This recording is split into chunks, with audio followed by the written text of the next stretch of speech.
The wipers couldn't keep up with the rain.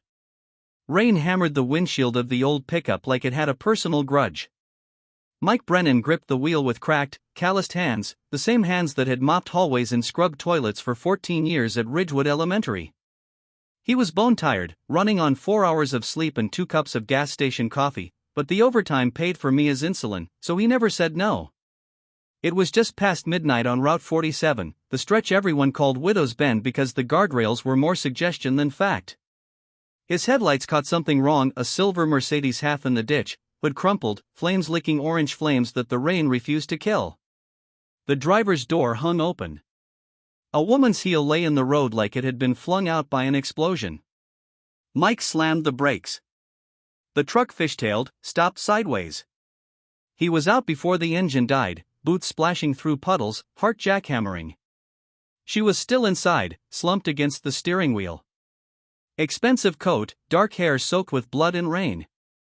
The fire was climbing the dashboard now, hungry. "Hey! Can you hear me?" No answer. The door was jammed. He yanked once, twice, nothing. Flames hissed louder.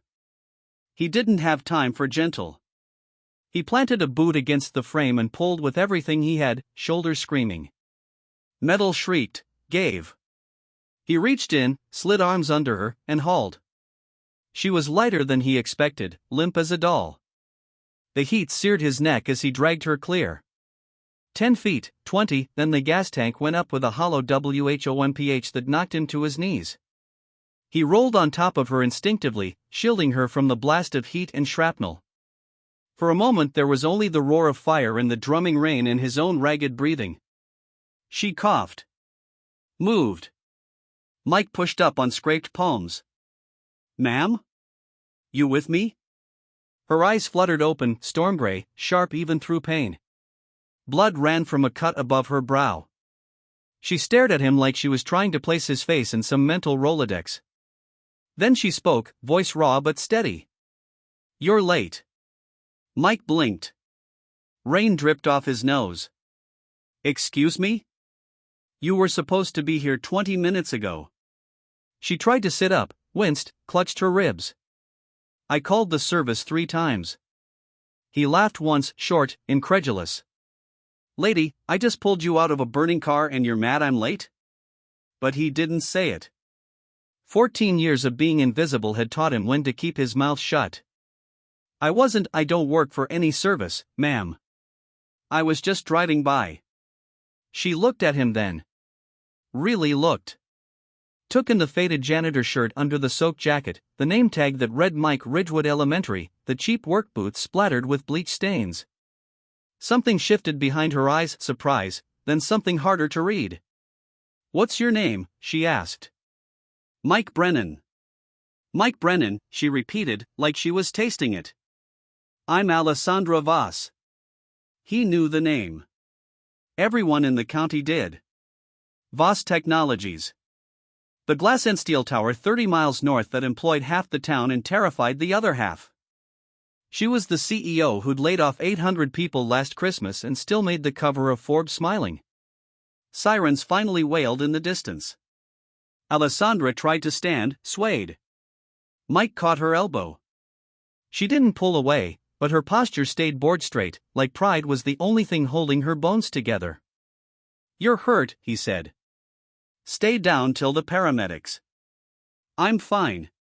She looked at the inferno that used to be her car, then back at him. "You saved my life, Mike Brennan." He shrugged, suddenly awkward. "Anybody would've." "No," she cut in, sharp enough to make him flinch. "They wouldn't." The ambulance arrived. Paramedics swarmed. Mike stepped back, dripping, already shrinking into the nobody he'd always been. One of the cops clapped him on the shoulder, asked if he was okay. He nodded, climbed back into his truck, and drove home to the double-wide with the leaky roof and the porch light that flickered like it was on its last breath. Mia was asleep on the couch, insulin kit on the coffee table, TV still muttering cartoons. 8 years old and already braver than him. He covered her with the Afghan his wife had knitted before cancer took her 4 years ago, kissed the top of her curly head, and went to shower the smoke out of his skin. He figured that was the end of it. It wasn't. 3 days later, a black town car pulled up outside the school just as Mike finished waxing the cafeteria floor. Kids pointed. Teachers whispered. He walked out in his gray janitor shirt, mop bucket still in hand, and there was Alessandra Voss leaning against the car, immaculate navy coat, sunglasses hiding the stitches on her forehead, looking like she owned the air itself. She lowered the glasses. Mr. Brennan. Ms. Voss. He glanced around, mortified. You shouldn't be here. Parents get weird about strangers on campus. I'm not a stranger. I'm the woman whose life you saved. She studied him. We need to talk. He almost laughed. About what? About the fact that you risked your life for someone you don't know and I haven't properly thanked you. You were in shock, he said quickly. It's fine. It's not fine. She reached into the car, pulled out a slim envelope, held it out. This is the least I can do. Mike didn't take it. I don't want your money. Her eyebrow arched. It's not charity. It's a reward. $50,000.